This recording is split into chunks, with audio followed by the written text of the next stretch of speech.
உலகில் பிறக்கின்ற எல்லா குழந்தைகளும் மாயை என்னும் போர்வையால் சுற்றப்பட்டு உலகுக்கு வருகின்றன. அந்த ஒவ்வொரு குழந்தைக்கும் ஒவ்வொரு உதவியால் கூடவே அனுப்பப்படுகிறார். அவர்தான் மனம். உண்மையில் அவருடன் அனுப்பப்படுகின்ற மனம்தான் குழந்தை.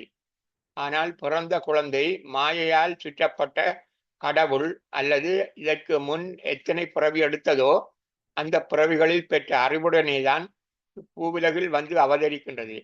அதன் அடிப்படையில் அது குழந்தையா, சிறுவரா, இளைஞரா, வாலிபரா, முதியவரா என்பது இருக்கும். அந்த முற்பிறவிகளில் பெற்ற அறிவின் அடிப்படையில் அந்த குழந்தையாக பிறந்த மனிதரின் மாயத்திரை விலகி இருக்கும்.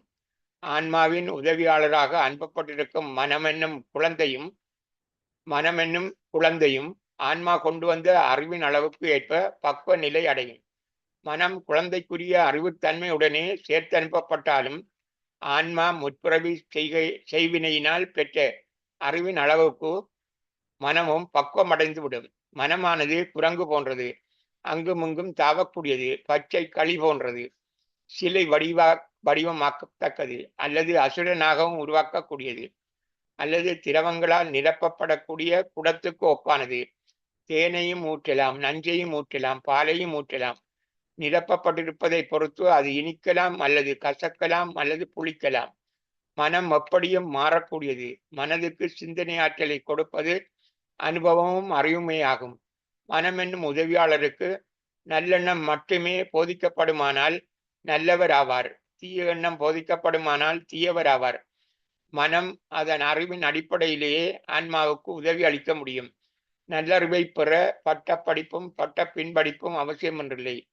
மனித பிறப்பின் நோக்கம் என்ன, அதனை நிறைவேற்றுதலுக்கான முறை என்ன என்பதை மனம் சிந்தித்து அறியும் அளவுக்கு அறிவு வந்தால் போதும். அந்த சிந்தனை ஆற்றலை ஏற்படுத்தும் அறிவு மனித பிறப்பின் நோக்கமான இன்ப நுகர்வும் பேரின்ப நுகர்வும் சுகக்க வாழ்வும் அனுபவிக்க நல்லெண்ணம் ஒன்று மட்டுமே போதுமானது என்பதை உணர்ந்துவிடும். அந்த உணர்ச்சி மனதுக்கு ஏற்பட்டு விட்டால் அதுவே கடவுளிடம் சரணாகதி அடைதலுக்கு சமனாகிறது. அந்த நல்லெண்ணம் முற்பிறப்பிலும் இப்பிறப்பிலும் செய்த வினையால் ஏற்படக்கூடிய கவலையை மறக்க செய்யும். அதன் அடிப்படையில் எதிர்காலத்தை நோக்கிய பயத்தை ஒழித்துவிடும். தனிய நிகழ்காலத்தில் நல்லெண்ணம் கொண்டு நல்ல தீர்மானங்களை மேற்கொண்டு மனச்சாட்சிக்கு விரோதம் இல்லாமல் நல்ல செயல்களையே செய்தால் நல்லது மட்டுமே தனக்கு வரும். துன்பம், கவலை, பயம், நோய், நட்டம், தோல்வி என்பன வராது என்ற திடமான நம்பிக்கையே மனதுக்கு ஏற்பட்டுவிடும். இன்று விதைத்தது நாளை அறுவடை செய்யலாம் என்ற எண்ணம் அந்த மனதுக்கு வரமாட்டாது. இன்று நான் செய்யும் செயல்கள் வேறொரு நாள் எனக்கு தேவையான போது எப்படியோ எவர் வடிவிலோ வந்து நல்ல விளைச்சலை தரும் என்று மனது உணர்ந்துவிடும். இதனால் எதிர்காலம் பற்றி அச்சம் மனதுக்கு ஏற்படாது. அதற்காக பயிரிடப்பட வேண்டிய நல்ல விளைச்சலை தரும் நல்ல விதை நல்லெண்ணம் மட்டுமென்பதை மனம் ஆன்மாவுக்கும் உணர்த்தும். அப்போது ஆன்மாவும் மாயையிலிருந்து விடுபடும். இதற்கு அறிவில் பட்ட பின்படிப்போ விஞ்ஞான ஆராய்ச்சியோ தேவையில்லை.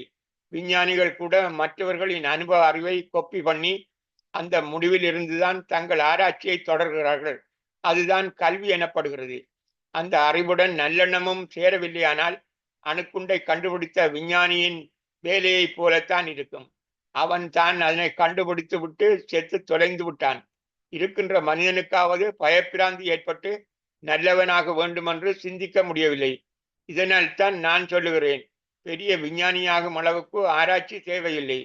மெய்ஞானிகள் கண்டுபிடித்த நல்லெண்ண முடிவிலிருந்து உங்கள் செயல்களை ஆரம்பியுங்கள்.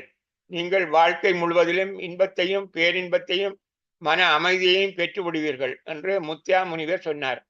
அப்படியானால் மனதை பக்குவப்படுத்த வேண்டுமானால் கடந்த காலத்தை பற்றியோ எதிர்காலத்தை பற்றியோ சிந்திக்காமல் நிகழ்காலத்தை பற்றி மட்டும் சிந்தித்து அதற்கான பயிற்சியை மனதுக்கு அளித்தல் வேண்டும். அந்த பயிற்சி தான் தியான பயிற்சி.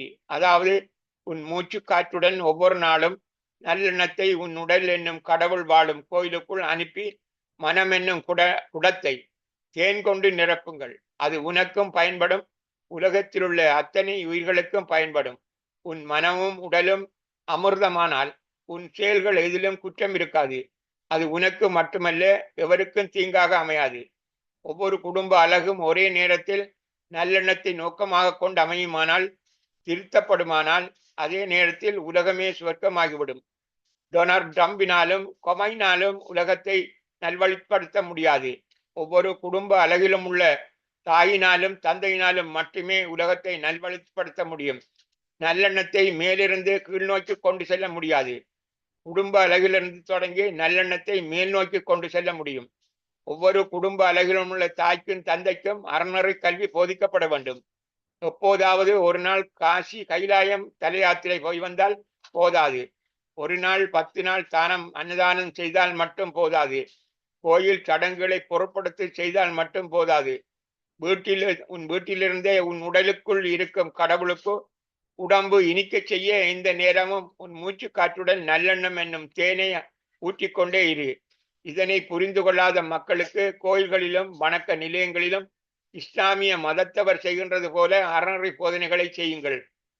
அறிஞர்களை கடவுள்களை பாராட்டுங்கள். அது மக்களுக்கு நற்போதனை அளிக்க நல்லெண்ண விருந்தாக்க அறிஞர்களின் பேருரைகளை ஏற்பாடு செய்யுங்கள் என்றுதான் நான் சிலரிடம் சொல்லி பார்த்திருக்கிறேன். சித்து காட்டுகின்றவர்களை கொண்டாவது மக்களுக்கு மூட நம்பிக்கையிலிருந்து விலகிய நல்லெண்ண போதனை அறிவுரைகளை கேட்க மக்களுக்கு ஆவண செய்யுங்கள் என்று கேட்டுக்கொள்கிறேன் என்று முத்தையா முனிவர் சொன்னார். நிகழ்காலத்தில் மட்டும் கவனம் செலுத்துங்கள். உங்கள் மூச்சு காற்றுடன் நல்லெண்ணத்தை உள்ளே அனுப்புங்கள். கோயில்கள் கடவுள்கள் குடியிருக்கும் இடங்கள் என்று சுருக்கமாக வெவ்வேறு இடங்களில் குறிப்பிடுவார். அவற்றை சரியாக புரிந்து கொள்ள வேண்டும். தானம் செய்வது, அன்னதானம் செய்வது, பாடசாலை கட்டுவது, கோயில் கட்டுவது, முதியோர் இல்லங்களை அநாதை இல்லங்களை நடாத்துவது என்பன நல்லெண்ணம் அல்ல என நான் சொல்ல வரவில்லை. இவை மட்டும்தானா செயல்கள்? ஒரு நாளில் இன்னும் எத்தனை ஆயிரம் செயல்களை ஒவ்வொருவரும் செய்கிறோம். எத்தனை ஆயிரம் தீர்மானங்களை மேற்கொள்கின்றோம். அத்தனை செயல்களிலும் தீர்மானங்களிலும் நல்லெண்ணம் இருக்க வேண்டும். உனக்குத்தான் உபதேசம் உனக்கில்லை அடி என்று ஊருக்குத்தான் உபதேசம் உனக்கில்லை அடி என்று சொல்வது போல் நல்லெண்ணம் இருக்கக்கூடாது. நல்லெண்ணத்தின் அளவு பருமன் முக்கியமல்ல. வீட்டிலே தன் குடும்பத்தின் கர்மங்களில் நல்லெண்ணம் இல்லையானால் எவ்வளவு பெரிய நல்ல செயல்களை செய்தாலும் அதனை கடவுள் பெரிதாக அங்கீகரிப்பதில்லை. நல்லெண்ணம் என்பது மனதோடு உடலோடு ஒன்றித்த ஒன்றாக இருக்க வேண்டும். சாப்பிடுவதில் அவருக்கு நல்லெண்ணம் இல்லையெனில் அவர் கொடுத்த அன்னதானம் அவர் வயிற்று வலியை சுகப்படுத்தாது.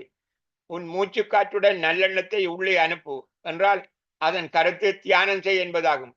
தியானம் என்பது அதிகாலை 4:30 மணிக்கு மடிகாலில் வடக்கு நோக்கி இருந்து என்னை நல்லவனாக்கு, என்னை வல்லவனாக்கு, எனக்கு நல்ல எண்ணத்தை மட்டும்தான், மற்றவர் என்னை விரும்பச் செய், மற்றவர் என்னை மதிக்கச் செய் என்று கடவுளிடம் கேள் என்று மட்டும் சொல்லவில்லை. உன்னை உயிரிடம் வைத்திருப்பதற்கு நன்றி உணர்வுடன் உன் மூச்சு உள்ளே செல்வதையும் வெளியே வருவதையும் அவதானி என்று மட்டும் சொல்லவில்லை. உன் நல்லெண்ணம் அவ்வளவையும் கடவுளிடம் ஒவ்வொரு நாளும் எந்த நேரமும் கேட்க வேண்டும் என்றும் சொல்லவில்லை. ஒரு தரம் திருத்தமாக சொல்லிவிட்டு உமக்கு விருப்பமான ஒரு மந்திரத்தை மட்டும் மூச்சு காற்றுடன் ஒவ்வொரு நாளும் உள்ளே அனுப்பு. கடவுள் உன் மந்திரம் அவருக்கு கேட்டால் நீ கேட்கின்ற எல்லாம் கடவுளுக்கு எப்போதும் நினைவுக்கு வரும். நான் எப்போதும் ஓம் முருகா கடவுளே சரணம் என்ற மந்திரத்தை உச்சரித்துக் கொண்டே இருப்பேன். இதனை நான் உச்சரிக்கும் போது கடவுளுக்கு என் எண்ணம் எல்லாம் நினைவுக்கு வரும். நீ தியானத்தை நின்றும் இருந்தும் நடந்தும் படுத்தும் செய்யலாம். மணிக்கணக்காகவும் செய்யலாம். முனிவர்கள் போல வருடக்கணக்காகவும் செய்யலாம். தியானத்தின் போது நீ வரவழைக்கும் எண்ணம் அன்று நிகழ்ந்த செயல் பற்றியதாக இருக்கலாம், அல்லது இன்று செய்ய போகின்ற செயல்களின் திட்டமாக இருக்கலாம். எதுவாக இருந்தாலும் நல்லவை மட்டுமே நினைக்கப்பட வேண்டும். கோயில்கள் மக்களின் வணக்கத்துக்கு ஒன்று கூட வேண்டிய இடங்கள் என்பதில் கருத்து வேறுபாடில்லை. அவை கடவுள் வாழும் இடங்கள். கோயில் கடவுள்களுக்கு நன்றி செலுத்த வேண்டும் என்பது கட்டாயம். அந்த சிவபதம் அடைந்த கடவுள்களின் உபதேசங்களை, அறிவுரைகளை மக்கள் ஏற்றுக்கொள்ளக்கூடிய முறையில் ஒன்று கூடும் மக்களுக்கு புரிந்து கொள்ளக்கூடிய முறையில் போதனை செய்கின்ற பாடசாலைகளாகவும் கோயில்கள் இயங்க வேண்டும் என்பதை நான் குறிப்பிடுகிறேன். அப்போதுதான் கோரிக்கையுடன் கோயிலுக்கு வரும் மக்களுடைய பிரச்சனைகள் தீரும். அவர்களும் நல்லவர்களாக மாறுவார்கள் என்று முத்தையா முனிவர் சொன்னார். மனதை பக்குவப்படுத்தவும் உன் எதிர்காலம் நன்றாக அமையவும் நல்லெண்ணத்துடன் உன் நிகழ்காலத்தை சிறப்பாக பயன்படுத்த வேண்டும். இன்று உன் செய்தொழிலை, உன் பொன்னான நேரத்தை சரியாக பயன்படுத்துவதை பொறுத்தே உன் எதிர்காலம் அமையவிருக்கின்றது. இன்று உழைக்கக்கூடிய வலுவுள்ள போது அதனை பயன்படுத்தி நேர்மையாக செல்வத்தை சேர்த்து உன் கடமைகளை சரியாக நிறைவேற்றி மீதியை சேமித்து வைக்கவில்லையானால் உன் எதிர்காலத்தை கடவுள் காப்பாற்றுவார் என்று எண்ணுவதில் அர்த்தமில்லை. நான் சேமிப்பு என குறிப்பிடுவது உன் பிள்ளைகள் சொந்தங்களின் கல்விக்காக நன்மைக்காக செலவு செய்தவையும் நீர் தான தர்மம் செய்தவையும் நல்லெண்ணத்தின்படி சேமிப்பாகும் என நினைவில் கொண்டால் அவ்வாறானவர் எதிர்காலத்தில் ஒன்றுமில்லாதிருக்கும் போது கடவுள் ஏதோ கடவுளுக்கே உரிய பாணியில் கை கொடுப்பார் என்பதை திடமாக நம்ப முடியும் என முத்தியா முனிவர் சொன்னார்.